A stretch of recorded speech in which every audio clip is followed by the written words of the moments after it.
Bonjour tout le monde et bienvenue sur cette vidéo de tuto Excel. Aujourd'hui, vous allez réaliser un Gantt chart ou en français un diagramme de Gantt. Alors, c'est quoi? C'est un outil utilisé en gestion de projet et ça permet de visualiser dans le temps les diverses tâches composant un projet. En gros, il s'agit d'une représentation en graphique de l'avancement d'un projet. Allez, c'est parti!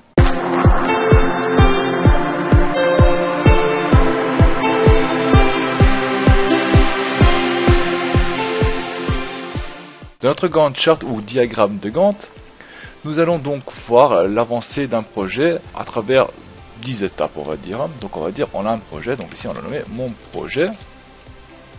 Et mon projet est composé donc de 10 étapes. Donc étape 1, et là on va dire 10 étapes. Voilà. Et bien sûr dans mon projet, j'ai pas besoin uniquement les étapes, mais j'ai aussi une date de début. On a aussi la durée et date de fin de chaque étape. Et donc ce qu'on va faire ici, donc on va indiquer la date de début, on va dire qu'on est le 28 du 10 2016. Ça va durer 5 jours, on va dire, la première étape, donc est égal à ça, plus ça, nous avons donc nos 5 jours. Ce qu'on va faire pour la suite, on va essayer de faire ça automatiquement. Donc on va venir ici, on va faire est égal à ça. Donc chaque fois la date de fin s'affichera ici aussi et on va tirer ça vers le bas. Ici de même. Voilà. Comme ça. Il ne reste plus qu'à remplir donc toutes les dates dedans qu'on a besoin. Donc l'étape 2 prend, on va dire 1 jour, on va dire 6 jours, 8 jours, 15 jours, 25 jours, 3 jours, 5 jours, 3 jours, 8 jours et 1 jour pour finaliser le projet. Donc ici nous avons donc les dates. Quand chaque étape commence, la durée de combien de temps ça va prendre, date de fin qui est repris donc à la date de début pour la prochaine phase du projet. Il se peut aussi des fois qu'on commence une date de début ici, on compte 5 jours, on a une date de fin, mais le prochain début n'est pas la date de fin ici, on met encore 2 jours entre 2 repos, donc on peut planifier étape 3 par exemple ou étape 2, repos d'un jour, qu'on puisse bien suivre ça proprement. Donc voilà ce qui est fait, donc nous avons donc la structure de notre projet. Maintenant on va le mettre dans un tableau Gantt chart. Et ça c'est ça, on va ici dedans, on va dans insertion pardon, on va donc dans celui-ci, on va prendre ce type de chart et on va prendre les barres empilées.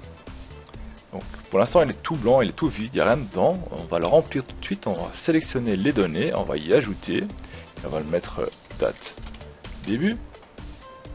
Hop, et on sélectionne toutes les dates de début de notre projet. Clique sur Entrée. Alors ici, on va le modifier. On va mettre les étapes dedans. Donc là, on va voir toutes les étapes qu'on voyait là. Il n'est pas dans le bon ordre, mais ce n'est pas grave. On va arranger ça par la suite. Et on va encore ajouter une dernière chose. Donc on va ajouter la durée. Et là, on va sélectionner donc tout la durée. Et voilà, on va le placer ici, à côté. La première chose qu'on va faire, on va mettre les étapes à la bonne hauteur. Donc on va mettre l'étape 1, 2, 3, 4, 5. Donc on va faire un double clic ici. Et on va voir en bas, il y a marqué en ordre inversé. Et on va cocher la case. Et à nouveau l'étape 1, 2, 3 à sa place. Ce qu'on va faire par la suite, c'est venir ici. On va faire un clic droit. Donc on clique d'abord sur le bleu, donc tous les données bleues ici, qu'on les sélectionne tous en même temps, vous voyez. On fait un clic droit et on va changer le contour en blanc, le remplissage en blanc aussi, et nous avons donc tout ceci qui s'est libéré. Le problème ici maintenant ce qu'on a, c'est que notre date du début, il est assez loin et j'aimerais bien l'avoir contre. La seule solution que j'ai trouvée pour l'instant pour contrer ça, donc je prends la plus petite date ici, donc je fais est égal à ça, je fais Entrée. Et je change en nombre. Voilà. Ça me donne ce nombre-ci. Et puis on va cliquer au-dessus, donc double clic. Et là on a le nombre minimum et on va le remplacer par ça. Donc on indique 4, 2, 6, 7, 1. Ça c'est le nombre minimum et on se rapproche le plus possible de là. On va prendre notre graphique. On va l'agrandir. Et on va le placer bien dans le coin. Puisse travailler plus facilement et on va cliquer donc sur les les barres orange ici. On va faire un double clic. Bon, on sélectionne les tous, pardon. Voilà. Et là, on va faire la largeur. On va la rendre très très grosse. On va vraiment qu'elle passe l'un quasiment sur l'autre. Donc, on va vraiment la mettre à 0 ici. Si on veut changer la couleur, vous pouvez la changer. Donc, si vous voulez le mettre en vert, en bleu, vous choisissez. Et voilà. Et donc voilà, votre barre de Gantt est terminée. Donc votre Gantt chart est terminée. Donc maintenant, si vous voulez changer, vous dites ah, j'ai eu de retard ici, on a mis 7 jours en plus. Vous voyez, le tout recule.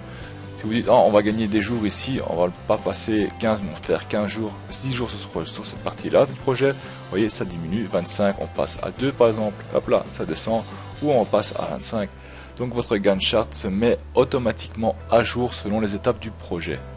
Si vous allez ajouter donc une étape du projet, donc si vous voulez ajouter encore une étape en plus, vous devez passer ça en tableau. Donc on fait une insertion tableau.